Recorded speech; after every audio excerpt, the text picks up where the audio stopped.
Hello everyone, इस video के अंदर हम पढ़ने वाले हैं शॉर्ट डाइपोल के लिए एक्सियल और इक्वेटोरियल पॉइंट पे इलेक्ट्रिक फील्ड में रिलेशन। ठीक है, तो देखो हमने इससे पहले वाली वीडियोस के अंदर हमने एक्सियल पॉइंट पे भी इलेक्ट्रिक फील्ड निकाला था और इक्वेटोरियल पॉइंट पे भी इलेक्ट्रिक फील्ड निकाला था और शॉर्ट डाइपोल का केस भी हमने किया था। तो देखो हम बात कर रहे हैं यहाँ पे शॉर्ट डाइपोल के लिए। फॉर एन शॉर्ट डाइपोल हमें एक्सियल पॉइंट पे भी इलेक्ट्रिक फील्ड पता है एट एक्सियल पॉइंट, और शॉर्ट डाइपोल में एक्सियल पॉइंट पे इलेक्ट्रिक फील्ड हमारे पास आया था, वो आया था 2kp/x³।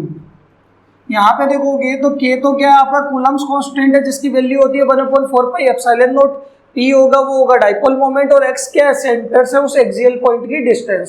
सेम अगर आप देखोगे तो एट इक्वेटोरियल पॉइंट हमारे पास आया था, इक्वेटोरियल पॉइंट पे इलेक्ट्रिक फील्ड था E इक्वेटोरियल और वो आया हमारे पास kp/x³। कि सेम डाइपोल पे अगर x की वैल्यू सेम रखते हैं इक्वेटोरियल पॉइंट पे भी, ठीक है, तो यहाँ पे कितना आएगा kp/x³। अगर इसको मान लेते हैं इक्वेशन 1 और इसको इक्वेशन 2, तो अगर दोनों को अगर आप देखोगे तो जो एक्सियल है वो इक्वेटोरियल का क्या आ रहा है, डबल आ रहा है। तो आप लिख सकते हो कि फ्रॉम इक्वेशन 1 एंड 2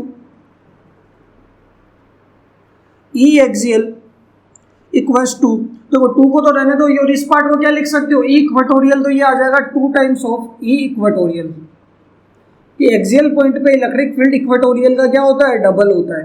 ठीक है, कि मान लो अगर आपके पास डाइपोल है, सेम डाइपोल है और एक्सियल पॉइंट की और इक्वेटोरियल पॉइंट की डिस्टेंस x भी क्या दे रखी है, सेम दे रखी है, तो आप चाहे एक्सियल पॉइंट पे निकाल लो इलेक्ट्रिक फील्ड और उसका हाफ कर दोगे तो क्या आ जाएगा, इक्वेटोरियल आ जाएगा, या फिर इक्वेटोरियल निकालोगे और उसका डबल कर दोगे तो क्या आ जाएगा, एक्सियल आ जाएगा। या फिर बहुत बार आपको क्वेश्चन पूछ लेते हैं कि एक्सियल और इक्वेटोरियल का रिलेशन क्या होगा या फिर दोनों का रेशियो क्या होगा शॉर्ट डाइपोल के लिए, तो वो कितना आएगा, वो आ जाएगा आपके पास 2:1।